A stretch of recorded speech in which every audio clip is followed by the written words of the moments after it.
The following is rated not safe for work. It contains strong language, adult situations, and lots of spoilers. Discretion is advised. In the criminal justice system, cinematic-based offenses are considered especially heinous. The dedicated attorneys who investigate these villainous films are members of an elite squad known as the Reels of Justice. These are their stories.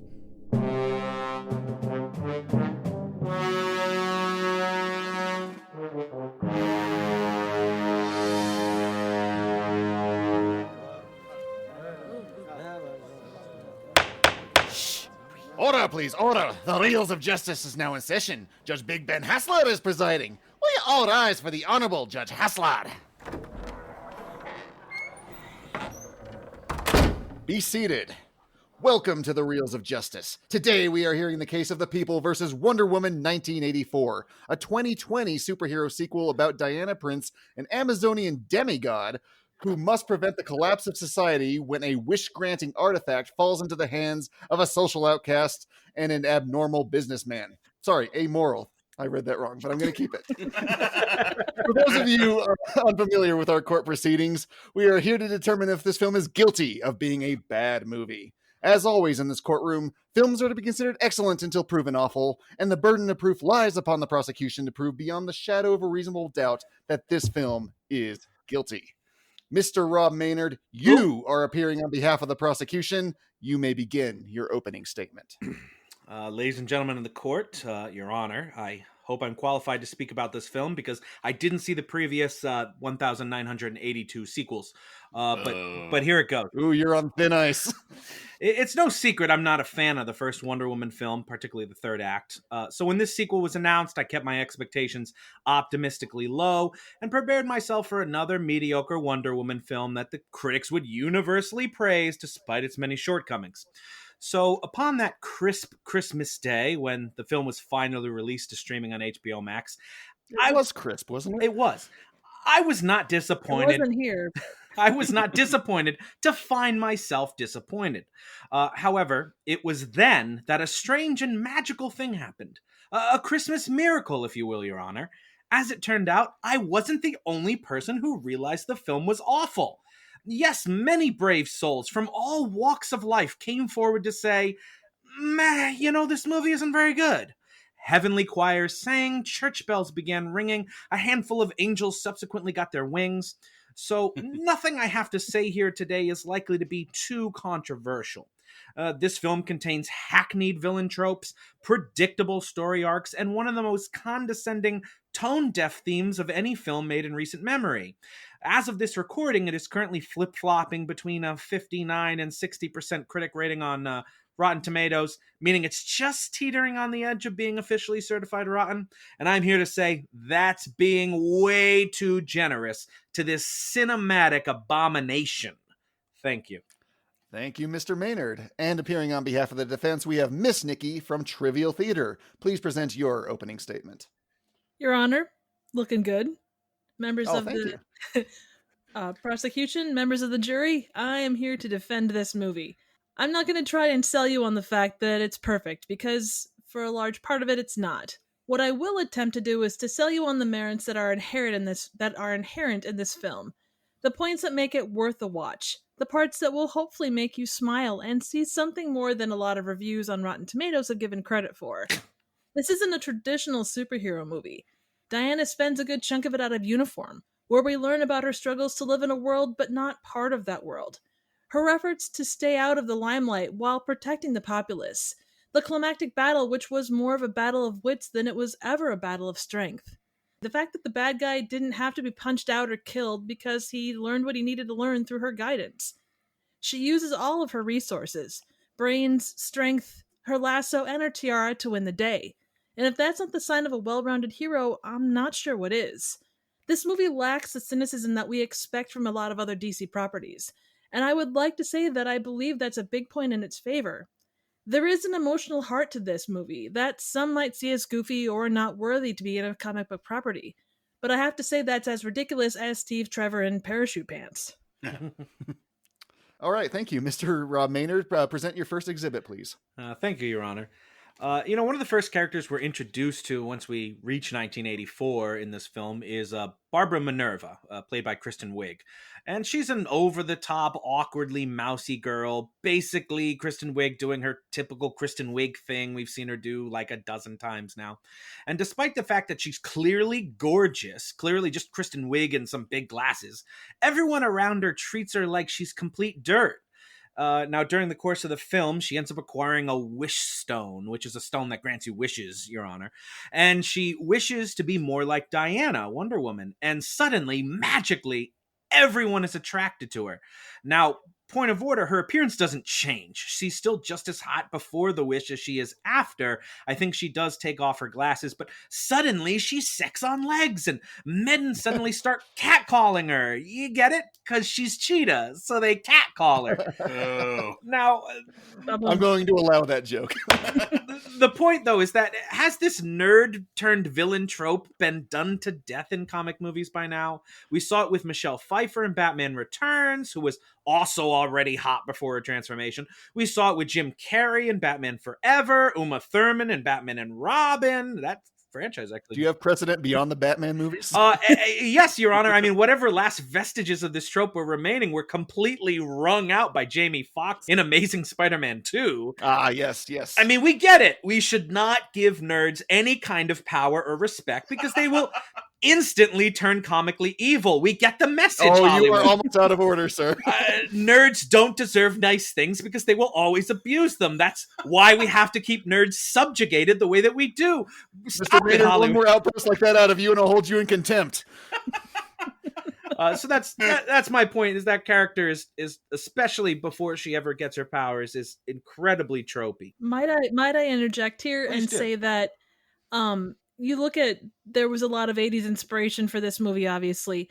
Don't you think that they're sort of playing to that nerdy trope because it was such a thing that was inherent in 80s movies? I mean, but with nothing new to say about it, is the film going to be nothing but a silly trope the whole time? I mean, how serious is it taking itself? Well, I think that it is worth considering that they were going for that effect.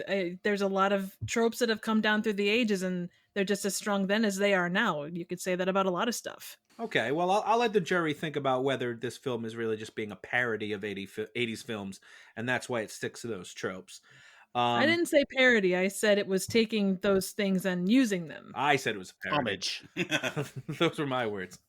I know. Now, moving on to another point, Wonder Woman, Diana, she spends most of the first 30 minutes of this movie still pining. You get it? Pining. For her lost love, Steve Trevor, played by Chris Pine, who died at the end of the last movie. Now, it's been 70 years, Diana. Maybe it's time to move on. But instead, she basically mopes around mourning the death of someone 70 years ago that literally saved millions of lives by giving his. And, of course, she ends up getting access to the aforementioned wish stone. And what do you know? She wishes for Steve to come back from the dead, which he does. But there's a catch. He comes back in the body of some totally random, innocent dude. Now, do we ever see Diana wrestle with the dilemma of having her old boyfriend displace some other person from their body? No. Instead, she fucks Chris Pine in this dude's bed. Never once during this torturously long 151-minute film does even the slightest twang of guilt ever well up in her for stealing this random man's body without his consent, essentially sexually assaulting his unconscious form. Instead, she adamantly refuses to rescind her wish until she realizes, she traded her powers to bring him back, which he needs to save the day.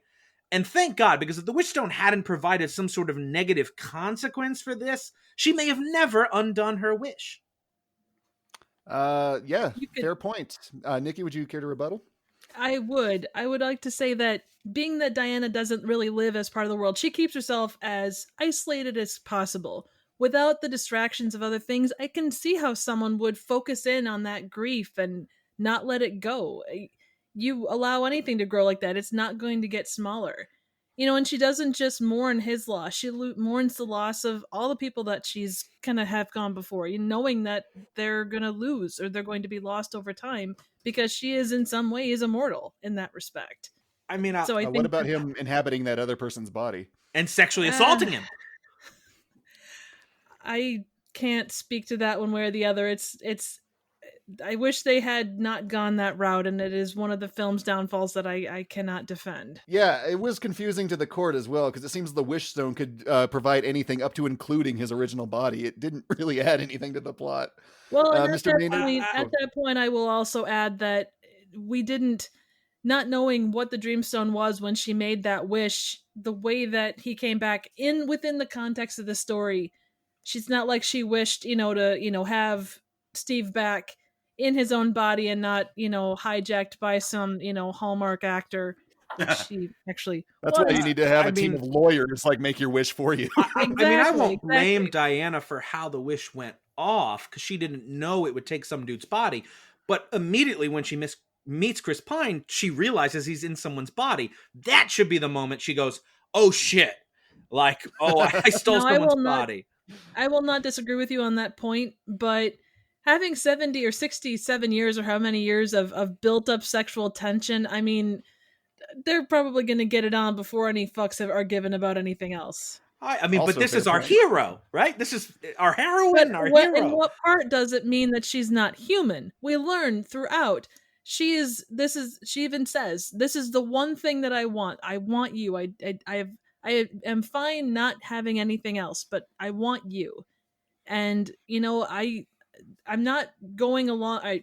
I do not agree with the way that she goes about it, but given that one thing, she was blinded by the need for him. And at no point does it say that she's perfect. She has proven time and time again to be a flawed individual. I mean, she has, and that's kind of a strange thing. I mean, this is the second movie we've seen Wonder Woman in, and still she does. No, the fourth. Okay, yeah, that is true.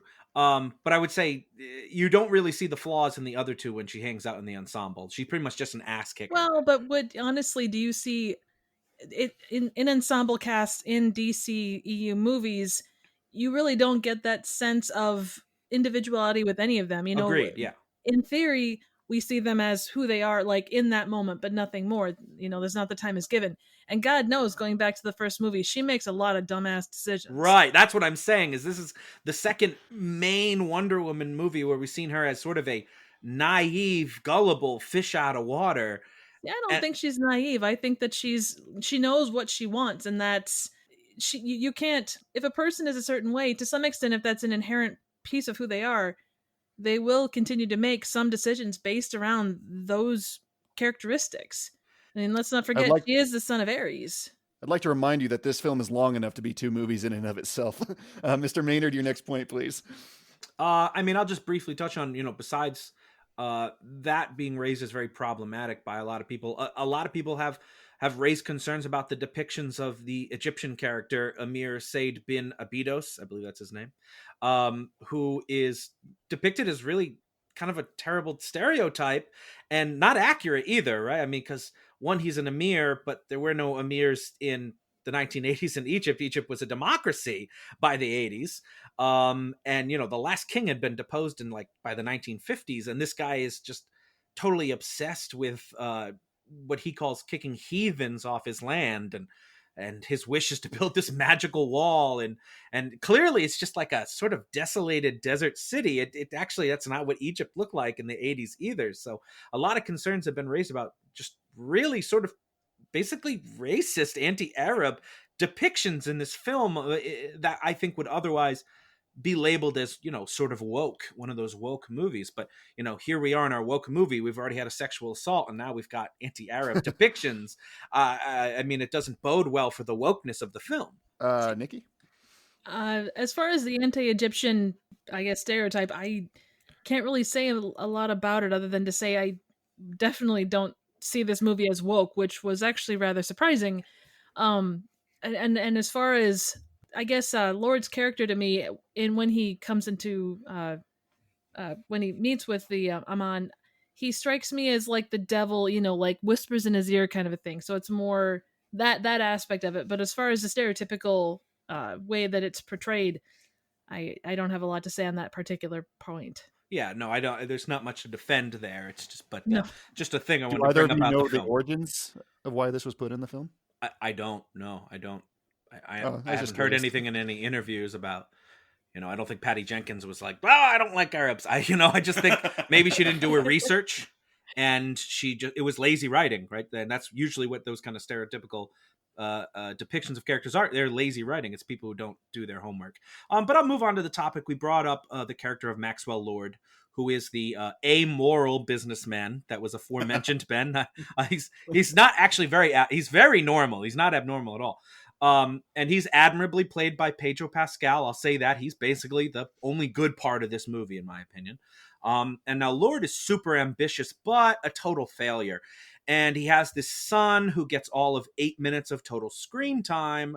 But that's okay, because everyone knows immediately from the first moment you see the kid that Lord is eventually going to give up all of his evil ways for this kid who he's literally always had and never appreciated. But still, we get stuck going through all the motions of the movie, even though we know it's going to happen. So anyway, Lord, of course, gets access to the Wish Stone too, and in an admittedly interesting twist, wishes to become the Wish Stone himself. I'll say that's actually pretty cool. So now, anyone who touches him or he touches, whatever they want, he can grant a wish to them. And in exchange, he can take from them whatever he wants to. So he kind of gets a grant a wish for himself.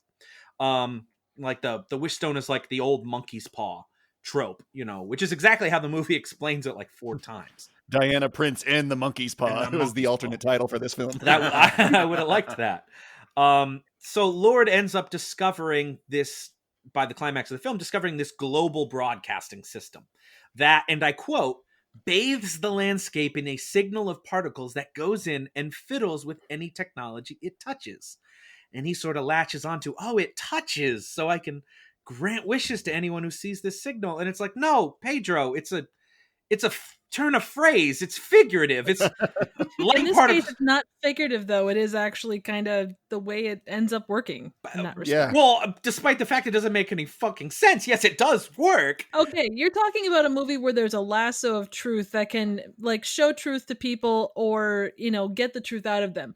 I don't Is think that an objection? It is sort of, yes. The objection is sustained. Well, how rude. Anyway, so particles can't really touch people, but apparently they can. It's a magic particle. Okay. So Pedro is now able to grant wishes to everyone in the world. And the negative consequences of that is that apparently everyone in the world is very selfish. And most of them wish for their country to have nuclear arms because it's the Cold War. And might I add that this was also the 80s at the height of the Cold War, where there was a lot of that to go around, and there was a lot of, you talk about the Taliban, you talk about world powers, you talk about dictators. That was a big thing, and I think it is worth mentioning. I agree, it is a big thing, but it's like there's 407 billion people on the planet in 1984, and not one of them was smart enough to just wish for world peace?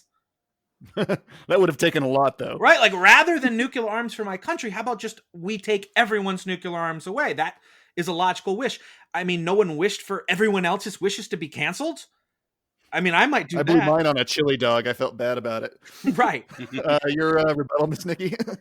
I would just add that if you think about if there are 20 people wishing for more nukes and one person wishing for world peace, there's going to be an off balance of, power of, those 20 wishes are still going to outweigh that one world peace. Who's to say that there weren't? But they were showing, as with every movie, they're going to show you the conflict aspect. I mean, you go to the pub in, I'm guessing, Northern Ireland, where the one chick said, hey, I wish you'd go back to where you came from, and the other guy is like drop dead.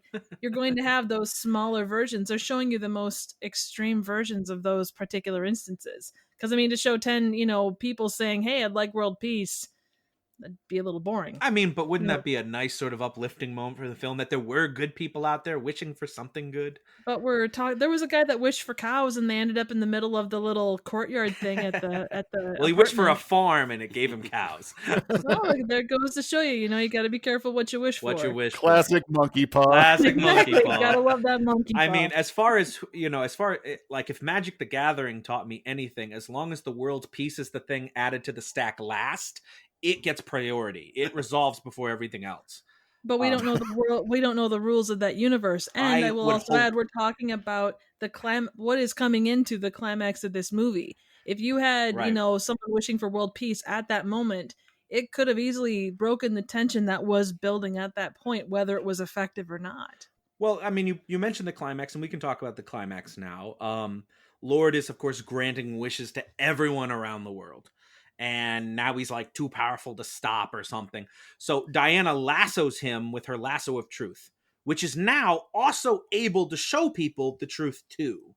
But they show that from an earlier point too, so that is something that was built throughout. I mean, throughout this movie. But, I mean, wouldn't that have been really handy in the last fucking movie where maybe she could have lassoed herself and knew who Ares was and who the real God Killer was, and we wouldn't have to waste all our fucking time watching that movie? Like, apparently the lasso of truth can show someone the truth except for Diana, who touches it all the time.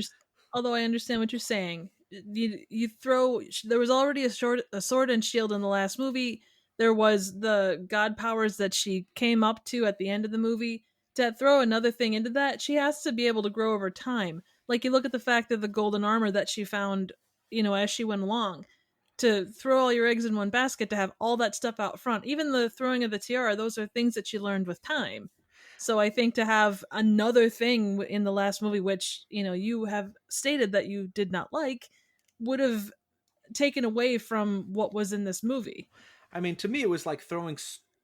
like a ton, like to me Wonder Woman is already crazy powerful, like just about Superman's level, and in this movie it was like, let's throw in all the rest of her powers, like what, let's give her an invisible jet and now she can learn how to fly. And it's like, does she really need an invisible jet and flight? Like, wouldn't one make the other redundant?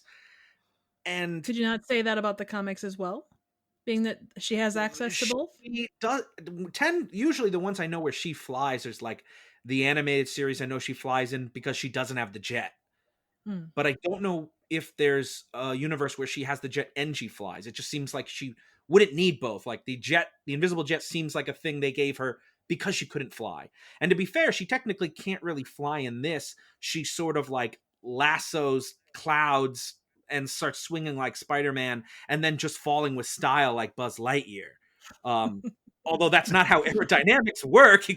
A human can't just like start streamlining themselves through the air. Have you ever felt it, Robb Maynard? Have you ever felt the air around you? I understand that Chris Pine's mansplaining is very powerful, but I don't know if it would necessarily teach her how to fly. And actually, plus, that's more pilot-splaining than it is mansplaining. Okay, it's Pine-splaining. Pilot-splaining. And plus she can turn the jet invisible with a single touch because her dad, Zeus, showed her.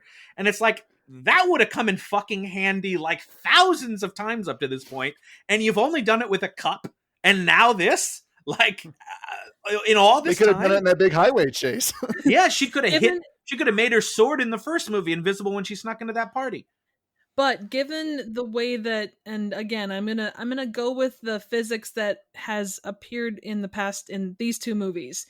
Her ability with the lightning and all that stuff in the last one came up quick when she thought that she needed it. And I know that's plot convenience to some extent, but it holds true here too, where she, brought up the power when she needed it. And being that wasn't her dad Ares, not Zeus? I believe it's Zeus. Is it? Yeah. Oh, I'm sorry. Ryan I apologize. Said it's Zeus.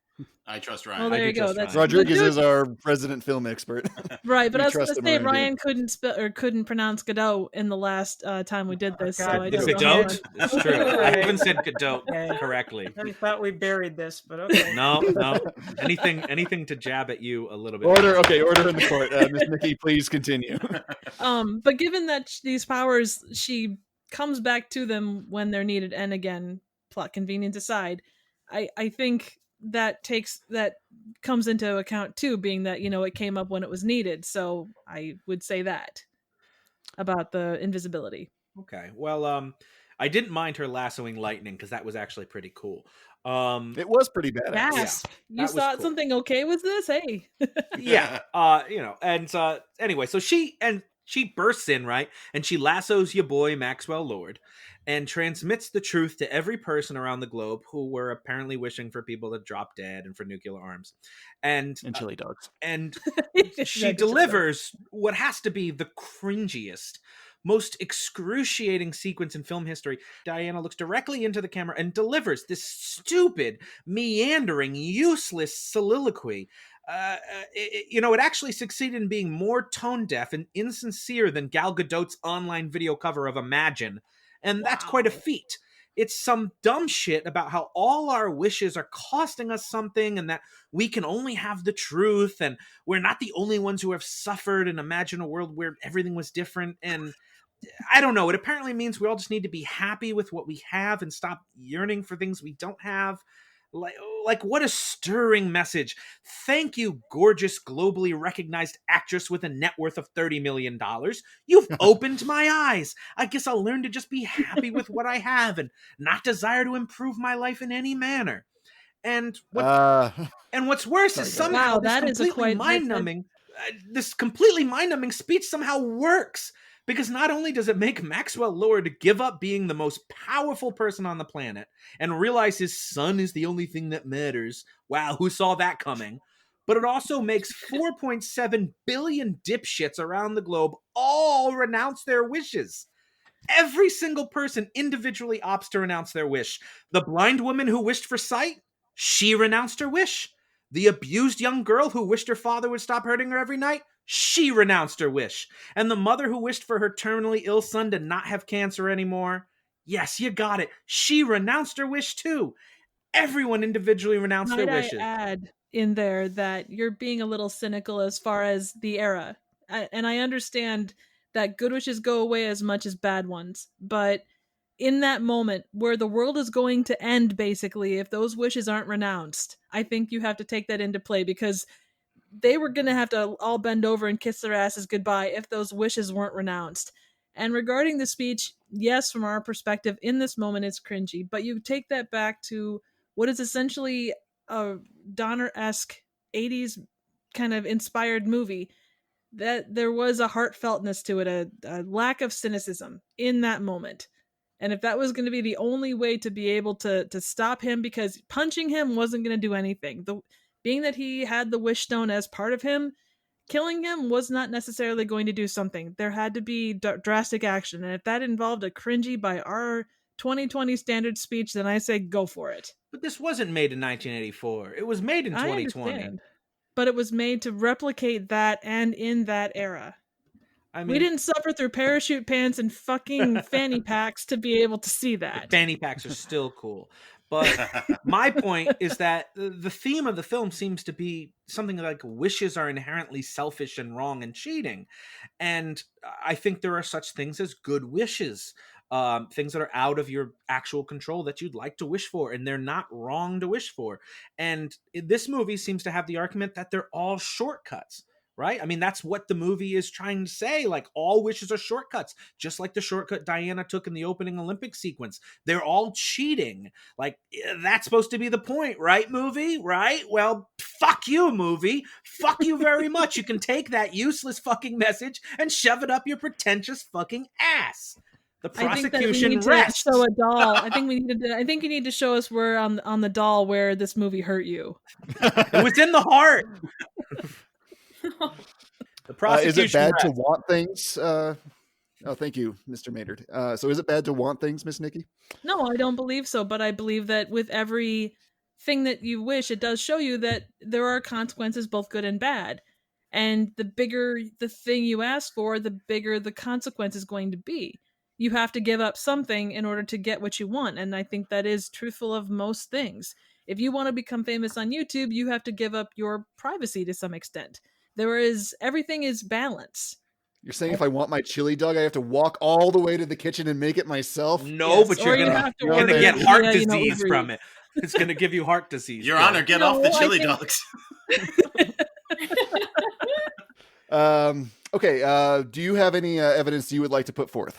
All right, so as far as the villain goes, I think Max Lord, there is more to him than just being a generic amoral villain. I think that you look at the character himself, and there's a point at which when he gets really angry and he's of Latino heritage, and there's points at which his accent changes, like when he gets really angry and the accent comes out. I think there is more to his character than what you initially see. There is depth. There are moments where you can see his humanity. He has this frustration and the desperate need to be something more than what he sees. And yes, it is another massive trope, but it's a trope that when done well, or even done partially well, can speak to your heart. And I think that depending upon how you look at this movie from a cynical perspective or, open to it, there is some good in that. Even though I don't get a weigh in, it is my opinion that Pedro Pascal knocked this character out of the park in this film. Oh, he chews the shit out of that scenery. And I think that I do agree that he is one of the better points of this movie. And I think Gal Gadot, same thing. Gadot. Now Ryan's got. That's so easy, is it? You can piss off. Order in the court. And you look at Diana, and I'm looking at this as a more emotional film. You do see more of her as a person. Building on the lore of the last movie, we know that she's not perfect. And despite the invincibility, she's a flawed individual. She makes decisions, especially wanting Steve, that aren't for the greater good. But she does turn it around, after she realizes what that means for the world. But she's... I'd like to make an objection to that. She turns it around really when she realizes what it means to her, because she loses her powers for it. She's not turning it around because of how she, impacts that innocent man whose body they stole. I will agree with you on that point that she doesn't give proper thought to the body, but she sees only Steve. And I think that 70 years of longing, and being that they really only have, maybe a day and a half, that she pulls a lot from all of those feelings are coming out and bursting, and maybe common sense or sense of that moment, the logic that you would normally have, does affect that. Look at people that hold on to crushes forever because of, one moment. And I think that does need to be taken into account in this respect. Karen Gillan, we're looking at you. Very much so. I mean, I got over Ryan in a couple weeks. Yeah. Not everybody is as hard ass and awesome as you are. Some of us. Well, I do have a very hard ass. Thank you for noticing. It looks good. It looks good. Ryan never did. I compliment you on your hard ass. Thank you. I've been doing a lot of ass ups lately. I am proud of you. I guess those are my 2 points, that there is more heart to this movie than you don't. And maybe it was a rewatch that I saw it, because again, this movie is not perfect, but I do think it hits parts of the heart. She's not Superman. She's not, it's not about gritty reality. It is a realism from a different perspective than what we get with Batman or Superman. But it is still a realism that I believe that can come through if you take a minute to look. And you're resting your case on that? That's what I got. Very well. Mr. Maynard, present your closing argument, please. Ladies and gentlemen of the jury, you're not the only one who suffered through this movie, who wanted more from this movie, who wanted the $14.99 a month you paid for HBO Max back. You're not the only one who imagined a Wonder Woman sequel where everything was different, where everything was better, finally. Where the character of Wonder Woman that we all know and loved was appreciated, finally. But you cannot have that. You can only have the truth. And the truth is enough. The truth is beautiful. And the truth is, this movie is fucking guilty. Do you see the truth? Thank you. And defense, your closing argument. Well, first off, Cheetah's transformation is a hell of a lot better than anything we see in Cats. Hear, hear. And that in itself is worth something. Beyond that, Wonder Woman 1984 is a movie modeled after superhero movies of the 80s made in 2020. And while I don't believe there's enough thought given to why some of these things don't translate well, I still think that this movie is an enjoyable ride. It's meant to be a blockbuster popcorn flick that takes you back in time. And God knows this year we can use whatever happiness we can get our hands on. There are a lot of because movie moments because it wasn't something that was focused on. Stuff just kind of was. But that's no different than Superman giving up his powers forever and then amazingly getting them back when required. This isn't a typical 2020 comic book movie, but to say that's bad isn't right in my book. Wonder Woman does things differently because she's different, and overall, I think that works in a lot of ways. For all the gritty realism that Superman and Batman bring to the table, I'd say Wonder Woman 84 does realism better. We see Diana as a person struggling with loss, trying to do the day-to-day. She's subject to human emotions of grief, but also wants to see joy. She goes about her days as if any of us do, but when she's called to be a light, she's that, which ideally is what we should all strive for to be. And if you walk away from this movie with any other message, especially mid-January 2021, that's that. In closing, like Diane, I would like to think that I had the courage to defend this film despite some of its lesser points, and I hope that they've come through. Also, if nothing else, the greatest thing that came out of this movie was Cheese Whiz being described as cheese on demand. Thank you, Miss Nicki. You have defended this film admirably. Members of the jury, Mr. Dylan J. Schlender, Mr. When You Wish Upon Orion Luis Rodriguez, and special guest juror Mrs. Kaylee Dulac, you have all heard the facts concerning this case. Now it is up to you to determine if this film is guilty of being a bad movie. The bailiff will escort you to the deliberation room to render your verdict. I just wish the film was shorter. All right, everyone. This is Dylan. I will be the foreman this evening, or morning, depending on when you're listening to this. So let's go ahead and start. Kaylee, what did you think of the case? What did you think of the movie? So I was actually pleasantly surprised by some of the points made in the case. I overall really hated the movie. Oh. So yeah, it was I wanted to like it. I was one of those people who was furious that I spent the money on HBO Max just to watch it. Yeah, so that spoke to me deeply. But I did like some of the points that the defense made. And so that definitely gave me some pause there. Particularly, I do think that it was nice to see the evolution of Wonder Woman's powers and how she uses them and how she incorporates them in, bringing in the invisible jet. I liked seeing those aspects. I thought she did a good point defending that. And I do like that it is not a traditional superhero movie, given that it is supposed to be slightly different. You know, this is supposed to be from a woman's perspective, and so ending without having to beat up your supervillain and kill him, I don't know. I think that's how a woman would typically handle an ending like that in a super. Well, she did electrocute Cheetah quite a bit. I mean, she kicked the crap out of her. She did, but she didn't kill her. So I mean, she tried. I don't think she electrocuted her thinking she was going to survive, but maybe. Yeah. But given all of those points, I still really hated the movie. I was very disappointed by it. I think it went on way too long with very little happening to really warrant having that extra 30 minutes of content. It could have easily been sliced down to, a whopping 2 hours and still been too long.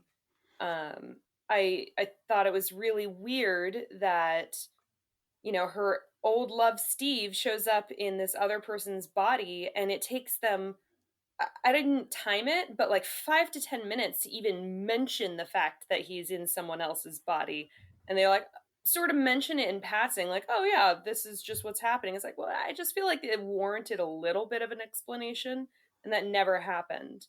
Mm-hmm. I also don't like the trope of the nerdy girl wearing glasses, doesn't get attention, and she takes off her glasses, and then boom, suddenly she's fucking hot. And it's just like, well, why didn't she ever think about taking off those glasses if that's all it really was? You know what I mean? Like, I don't like that.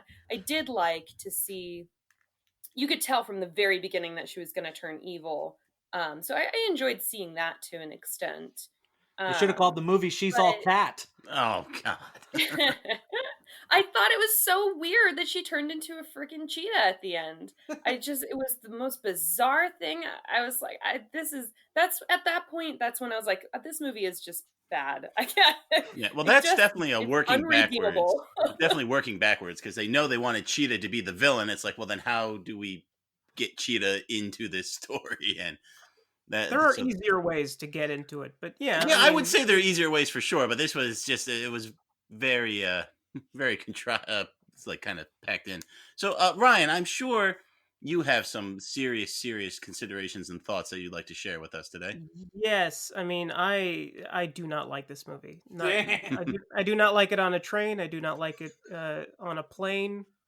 What an It's invisible jet. yeah, well, Get out of here, Rob. something that I do kind of appreciate it, even though I don't like it. I do appreciate that it's pretty sincere in what it's trying to get across, and it's not steeped in irony. Like, it's kind of, once you get past the fact that there are people in leg warmers and spandex, it's kind of like, oh, okay, you did that as a visual conceit. I get it.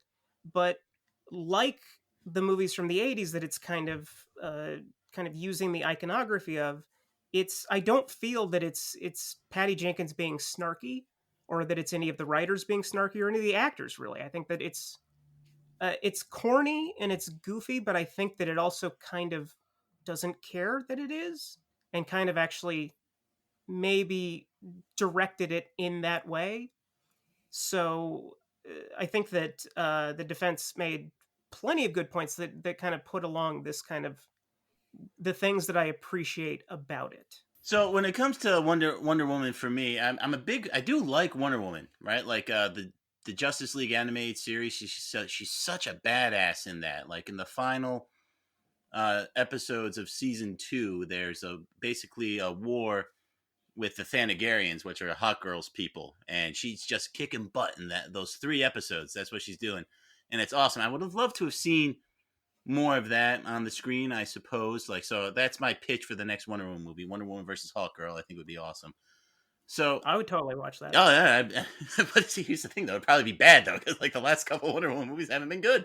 So, I mean, I'm really just going to echo a lot of the sentiments that you guys have brought up and were raised in the trial today. You know, like I do think that interpretation of Max Lord becoming the Wish Stone, that was a neat idea, and ultimately didn't get to do much with it. You know, he kind of defeats himself like Ares did, and then yeah, you know, so it's like there's just some neat ideas, but like you have to shovel through so much stuff to get to the neat idea, and then for it to not, you know, play out and be fully realized, you know. And so when the mechanics of the wishing just was not making a lot of sense, you know. I think the prosecution just brought up like the point, like there's no parent out there that's going to take back the wish that saves their child's life. They're just not going to do. You can show them all the images of nuclear war or whatever is going to happen. They're not going to do it. You know, you're going to have to like have a wish exchange where someone else has to like wish against their wish or something. You know, and so the thing that I was thinking is, so if everything's a monkey's paw, the thing that both the defense and the prosecution brought up is that wishing for world peace. Now, if they wish for world peace, the monkey's paw variant of that would probably be like all the nuclear bombs in the world go off. There you go. There's no more humans. Therefore, world peace. There's a Twilight Zone episode like that where where these astronauts land on a peaceful planet, and like basically they end up becoming assimilated into the planet, and the guy's like, because with man there can be no peace, you know. And so yeah, that would probably be exactly what happened. Go ahead. Oh no, so you know, I agree with you, and so I just so the whole wishing mechanic, and I mean, and it is just the elephant in the room is like, why did this guy get body swapped, you know, and what are the implications for that, and does every person who gets wished back to life get body swapped? It was just such a bizarre choice, and you almost wonder if like how, like I just would love to hear what the explanation for that is, you know. It's like you know, Patty Jenkins, what's going on, you know? So from what I understand is that it is a tribute to the body swap subgenre of the 80s, which fair enough, but in body swap situations, it's usually it's 2 people that we establish in the movie that we already know, and then they do something, and then it's just those 2 spirits are then put in the other person's body. But this other character, we don't know who he is. We literally, his name in the credits is Handsome Man. He doesn't even have a name. So it makes me think, like somebody tried to defend it on Twitter by saying that it's, you know, in Big, when Elizabeth Perkins has sex with Tom Hanks, who is a 10-year-old but looking like a 30-year-old man. They use that as a defense. But here's the thing. In Big, he's in his own body. He's just bigger. He's not taking the form of somebody else. But here, it is somebody we don't know. We have no idea what his life is. All of a sudden being basically possessed by this dead person, and then, going to Bone Town. And that's fucked up. Yeah, no, it's weird. Population Chris. Yeah, I mean, even if they established like he was someone in a coma, like they did at the end, I think it was at the end of X-Men 3, where he puts himself in the mind of a guy who's functionally brain dead. But then, so I was thinking, well, maybe that's what it is. It's like this was just like a extra body hanging around, but then he's actually at the end of the movie, and he's like, "Oh, hey, how you doing?" And she's like, "How you doing?" "Oh, wait, no, I'm sorry." So she should like lean over to him and go like, "You know what we did one time? You won't remember." But he's like, "I love your tattoo." He's like, "My tattoo? That's on my." I need an adult. Yeah, I know. Yeah, so that was bizarre. Also, you know what? Just to sidetrack real quick, I do have issues with that in Big, because he has the mind of a child, and having an adult body in the mind of a child, that's still not a good combination for sex. Okay, it's not good, but it is his body. I mean, it is probably better. But then I guess one of the metaphysical questions we could get into is, if Chris Pine's mind is in this dude's body, is it still that dude's body, or is it Chris Pine's body now? Because we have no idea that they could ever swap back in theory. No, so it's his body. Yeah, so it would be Chris Pine's body now, not this guy's, because he would have no concept of being able to swap it back. So if I steal your car and you never get it back, it's my car? I mean, functionally, yeah. Awful. But we're talking about like consciousness and being in someone else's body. So like if we did a successful brain transplant and my brain went into Ryan's body, do I still have to treat it as Ryan's body, or is it mine now? No, I don't even respect my body, and I'm in it. I know. I mean, but that's obviously not the question before the court today. So it sounds like we've kind of all made up our minds. So, Kaylee, do you have any final thought you'd like to bring up? Yeah, I mean, I definitely don't agree with most of what was done in the movie. And I think though there were some really solid points trying to be made and some interesting scenes and character development, a few good scenes don't make a movie good. So I would say that I still think it's a bad movie. All right, so you're going with guilty? I think my biggest issue with it is that I get why it's set in 1984. I mean, I guess I don't get it, but I mean, I get why there would be an appeal to that.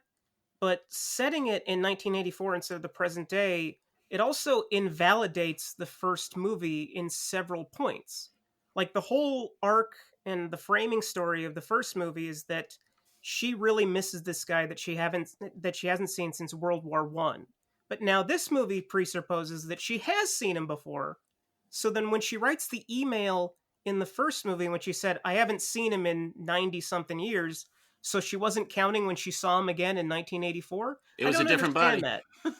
But she had fair. Time with him. So it sounds like you're saying guilty too, Ryan. Don't get ahead of that. But so I don't really understand why any of these creative decisions were made. It's puzzling to me. Okay. But I think that it's not without its value. Like, I mean, everybody here has already sung the praises of Pedro Pascal, but I'm just going to go ahead and do it again. I love that man. I mean, I literally love that man. Like, I want to kiss him. He wears his helmet all the time. You can't do it. Yeah. And he shaved off his mustache for the movie, which is points down in my book because he looks so good in that mustache. But yeah, I mean, this is a complicated and not in the way that they intended it to be movie. It is way too long. I watched this sheltering in place with my family, and my mom asked at the hour 10 mark, "So we have like 30 minutes, right?" And I said, no, that's only halfway through. And she's like, "What?" She was legitimately flustered that she had to watch 90 more minutes of this movie. And I don't blame her. It's really, it especially like the whole Egypt thing. If you look at it, you could cut all of that out of the movie and not lose anything. Because the Egyptian guys that he ends up in the car with, none of them come back. the what's the word, imam, is that Amir.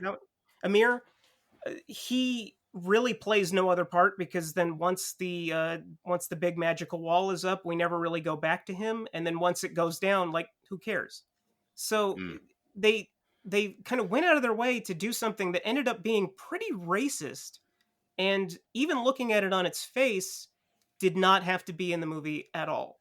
So they're kind of like adopting the problematic politics of the era to portray the era, which doesn't make any sense. But this whole thing, it seems like they went out of their way to make these tropes because they wanted to, ? I don't really understand.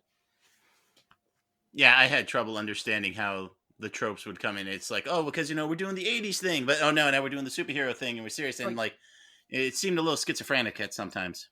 Yeah, but at no point did she say in the first movie, these were my adventures, but you should have seen me in the 80s. Like, so they went out of their way to depict this era that is not central to the character, is not central to the arc, is not central to anything. It's a clusterfuck of weird decisions in one movie. All right, Ryan, I need you to lock it in, man. Where are we going? Well, I want to hear everybody else's votes, and then I'll decide. Kaylee already voted guilty. Guilty? What do you think? Well, I'm the foreman, so I don't get. I can go last if I want to. No, go ahead. What do you think?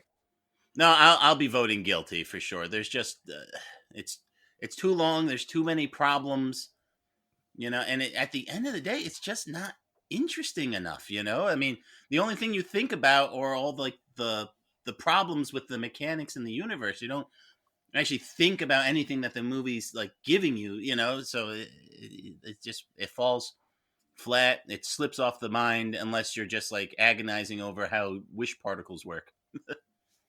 Yeah, if the first Wonder Woman is a meal, this is a dessert. It's all sherbet. It's all it is. Just colorful things. So we have sherbet on the Ryan scale. So that means not guilty. Not guilty from Ryan. All right, let's go out there and deliver the verdict to the judge. Mr. Foreman, have you reached a verdict? Your Honor, we have.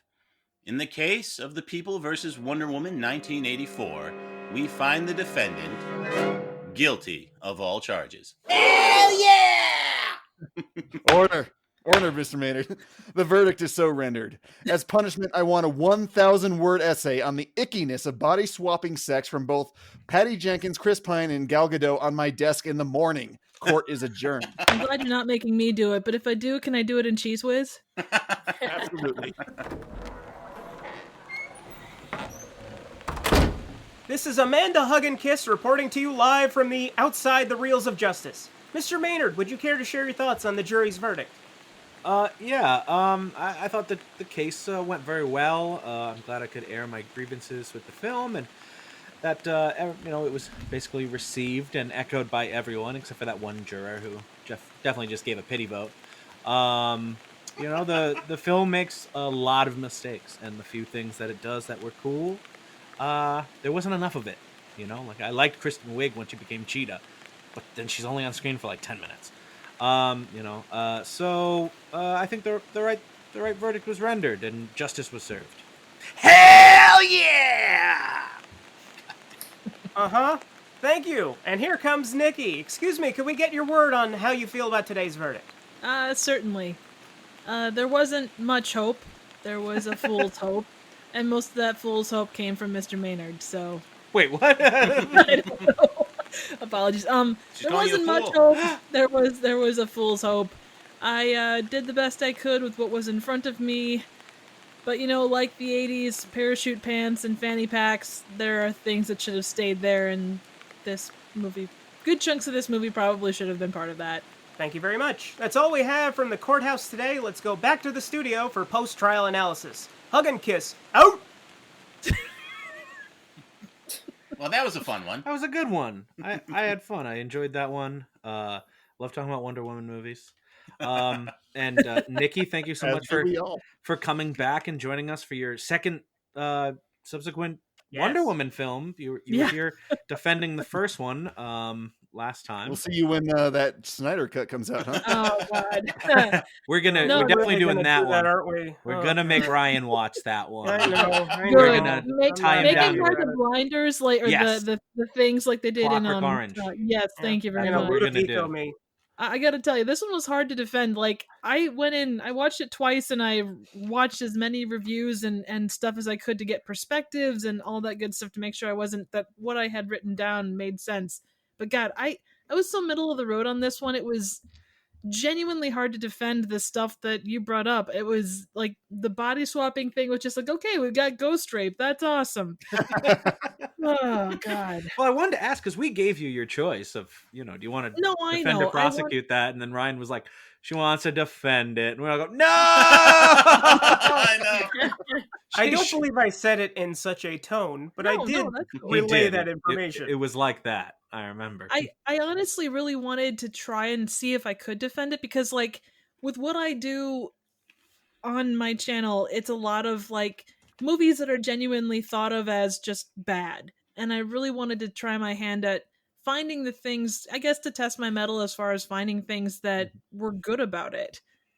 But there are some things like you just can't, like, again, there's so much of this movie that just it's too long. The body swap thing, the fact that they just like even the fact that we can't take a normal plane because you don't have a passport. He looked like the dude. He could have taken his passport. Yeah, the dude might have had a passport. Did they check? Did he know where the dude's In some from? cases, like this one, Yeah, just from all Hallmark you can movies. do, you can put it in context.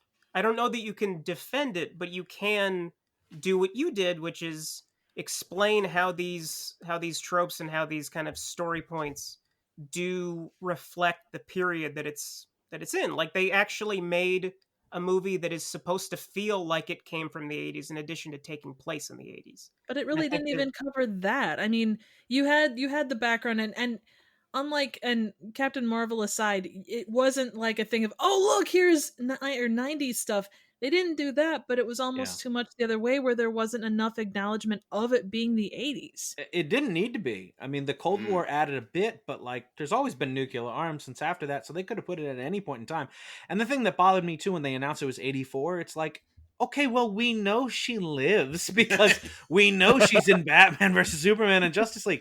So there's a lot of tension out. Like, it's kind of what happened in the world doesn't end. Yeah, right. We know damn well the world doesn't end. So we know that they're going to undo their wishes because Justice League takes place in 2017. So clearly Egypt doesn't have a giant magic wall anymore. Ideally speaking.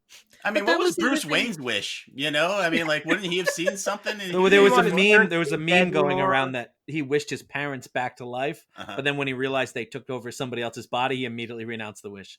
Oh, okay. Because he knew how what an abomination it would be to take someone's body. Yeah, it was like, oh, that's and so much of that could have been taken care of. Like, the fact that they left it as, oh, we're not gonna, erase this from history. Had that been erased from history, you wouldn't have had the problem of, her not seeing Steve since, 1918. That simple thing could have taken care of that aspect. And the decisions, so many of the decisions, they just, for being like, and you said it best, for being what was in, like, Wonder Woman, the original was a woke movie in a lot of ways.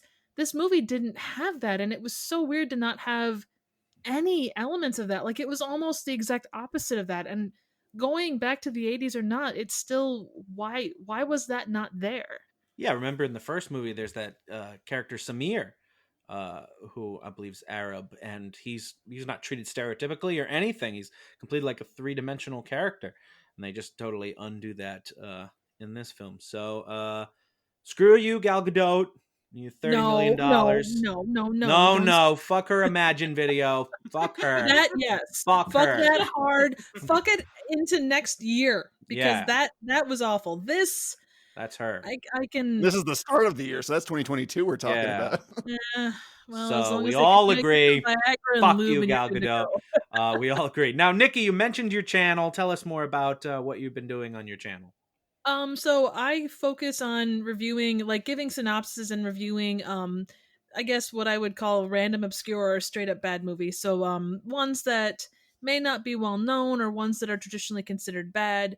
But I try and bring kind of a lighthearted kind of synopsis, and then drop out whatever trivia I can find to those things. And I do it as an avatar, and I've got like a theater and stuff, and it's something I really enjoy doing. And people that have stopped by seem to stick around, so I guess I would hope I always have popcorn on hand, so And the avatar's in here with the virtual studio with us, right? Yeah, oh totally, yes. Unfortunately, I lack legs below my knees, so I noticed that. It's horrifying. Is it true that, like Thomas Pynchon, your face has never been seen in public? Occasionally, but my avatar face has been seen several times, but my real face I keep to myself because I keep Witness it protection program. Yes, protection, exactly. yeah. Let's go I with get that. it. She killed a lot of Melania people. Trump? Wow. Oh wow! Jeez. I already lost. You need to rub it in even further. I'm sorry. I should have chosen someone better. She was the only famous person that came to my mind. That's mean, Ben like, always Gal rubbing it Gadot. I in. should have said Gal Gadot. Thanks. You're 2 for 2 there. So that's great, and that's Trivial Theater. We'll mention too. Got to drop the name. Yep, show I mean, on on YouTube.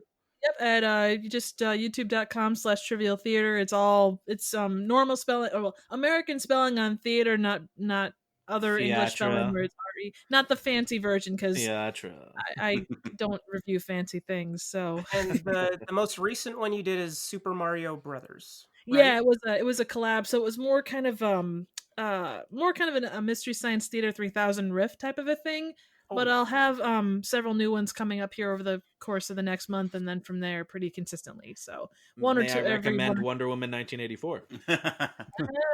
Copyright issues on YouTube are a lot of fun. I really don't want to get DMCA'd. Oh yeah, you can only do like 1 second or two, like 2 continuous 3 seconds. second edits at a time, and you have to be really careful with audio stuff. So that's not fun. Part of the reason I stick to, like, if I'm gonna do superhero movies, it's gonna be like 1970s Spidey or Roger Superman Corman. 4. Yeah. No one cares about Superman 4. They're not going to come get for copyright. Gene Hackman is very litigious. Yes. Well, some of them are, like Birdemic 2. It was surprising. That's not a superhero movie, but like the amount of hoops I had to jump through to get that sucker approved and past like the YouTube bots blew my damn mind. Damn. Yikes. For Birdemic too. My goodness. Birdemic 2. Yeah, it was as bad as Alan. Maybe get his approval on it. Talk to Alan. Now, usually we ask for a recommendation from our guests. So what is a recommendation of a movie you think people should check out? I would highly recommend, there's a movie called Turbo Kid, and it was done in, I think 2016 or 2015. But an incredibly cool movie. It does have a superhero spin, but it's a little bit, it's kind of Mad Max, and it kind of keeps with that 80s tone pretty hardcore. And it's a super gory, but it's super funny movie, and it's got an 80s soundtrack. It is well worth your time. It's on Tubi right now, and it kind of goes back and forth between there and YouTube, so highly suggest checking it out. Apple is the best. I love Apple. Oh god, Apple is amazing. Apple, wait, are you talking about like Apple TV, or is that the name of a character in the movie? Character There's named a Apple. character called okay. Apple. But to say more would give away pieces that are actually pretty cool. And I think Michael Ironside? Yeah, Michael Ironside is in it too, so. Gotcha. Not Michael Ironside. You love Michael Ironside. There's a scene where a guy like has to put his hands down in blenders and he loses his hands. There's another one where like someone whips a concrete block around his head. It's a good time all around. The blender scene sounds great. They really went out on a limb with that one. I heard they chopped it up though. Well, we're all on the show. Really left on the cutting room floor. That comment should be liquefied. Now I'll send this over to our other guest, Kaylee. Thank you for joining us again as a juror. You're an expert now. And if you have a recommendation for a film you think people should check out, let us know. So I have actually been watching a lot of movies, as I'm sure we all have been during this quarantine. Never. And one movie that actually stuck out that I watched this year was Copperfield. And I'm not sure where you can find it. It's on one of the streaming services. But I absolutely hate the story of Oliver Twist. So I really thought I was going to hate this movie. But it turned out to be so whimsically delightful. And the cast was just incredibly diverse. It's set in a time where, things are kind of dingy and not so great. But this author just makes everything magical from his perspective, despite his poverty. And I really loved that movie. I also thought it was exceptional that the cast it was cast almost like a play, where it didn't really seem to matter what your ethnicity was. If you were a black woman and your kid was white, it didn't matter. You just introduced that as your kid, and boom, we believed you the whole time. It had this wonderful flow that a lot of plays do, where they just cast the right person and they don't necessarily try to cast an archetype of a person into it. And that's Like about Hamilton, David sort of? Copperfield, the magician, right? I thought you were talking about the Adrian Brody movie for a minute. Wasn't that? No, he did the Houdini movie, not Copperfield. I'm getting my magicians mixed up. That happens. Ryan, you got a recommendation for us? Always, Rob. A recommendation. A. A recommendation. I completely forgot that I was supposed to have a recommendation? recommendation before we recorded, so I'm kind of scrambling here. I don't have any notes for this. My recommendation is another DC movie that came out last year that I enjoyed a lot more than Wonder Woman 1984, and it's called Birds of Prey. It is only the second DC movie apparently ever shot in color. What? Zack Snyder likes his black and white, is what I'm saying. Birds of Prey, it borrows a story device from Deadpool that I'm not crazy about, which is the unreliable narrator, but I think that even with the stuff that I don't like about it, it is the most fun that I've had watching a DC movie since maybe The Dark Knight.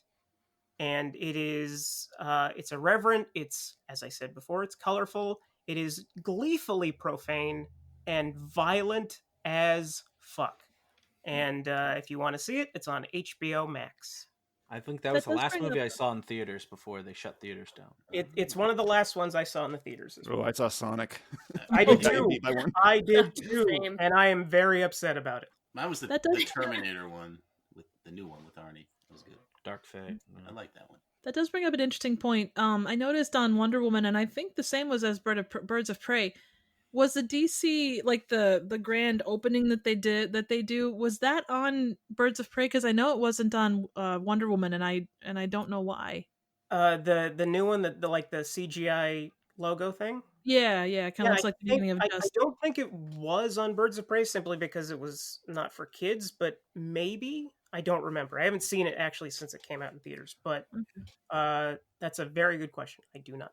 I do not know as well, but maybe Ben will know by recommending a movie for us. Ben, Hey! what have you got? As far as great movies from the 80s go, there can be only, well, many, but one of them is Highlander. The acting is off at times. The sword fights are a bit clunky at others. However, there is a lightning in a bottle that sets your imagination loose. From the opening scene, we're thrown into a mysterious world where mortals are having sword fights in parking garages, battling for the ultimate prize. Kaylee and I disagree on that. It almost ended our friendship, but I still think the film is great. Looks Kurgan. amazing too. One of the best looking movies of that decade. Oh yeah, much better use of lightning than what Wonder Woman 84 had. Oh, come on. She swung on lightning. It was pretty cool. I love Clancy Brown in that movie. He's so good. Oh, he is, yeah. Is he the Kurgan? And Yeah, here's the another DC connection. Clancy Brown does the voice of Lex Luthor in the Superman animated series and Justice League animated series. So And there you Michael go. Ironside is Darkseid. And that's true too. Yeah, it's all coming together. It's I love a it. small world after all. And with that, I'll do my recommendation of the best DC movie featuring the best DC superhero, Swamp Thing, directed by Wes Craven. That's right, came out in the 80s. It's got Adrian Barbeau. Dick Durock plays the titular character of Swamp Thing, and Ray Wise. well, yeah, Ray Wise is in it for briefly, just enough to get set on fire and run off stage. I think we have recommended a movie with Ray Wise for like 3 or 4 weeks in a row now. And God bless him. I love Ray Wise. You know, he's He's the great best. in that. Leland Palmer, Very baby. small part, but he nails it. Nails it. Hey, So- if he can be on fire, that's awesome.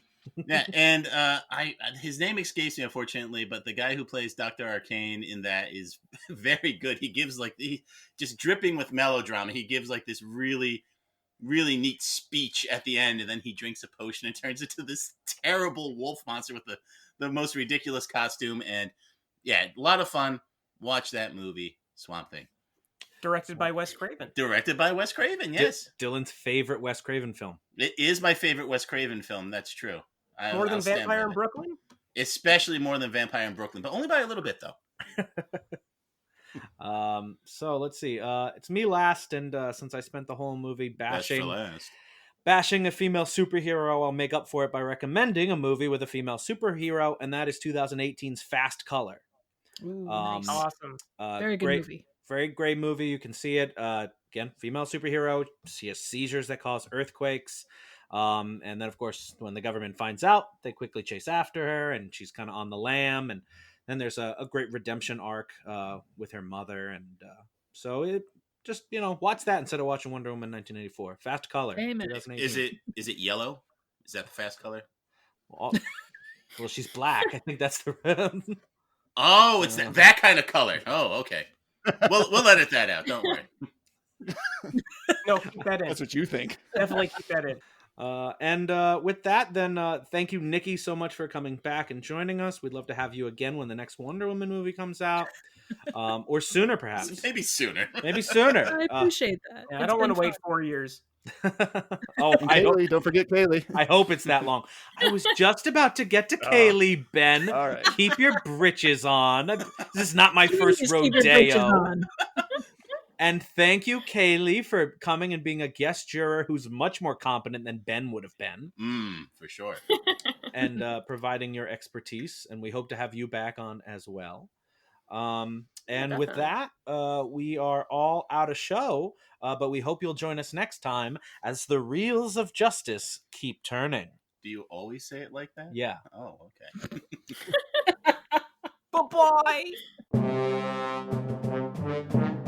Please follow us on Twitter at Reels of Justice, Instagram Reels of Justice, and Facebook.com/Reels of Justice.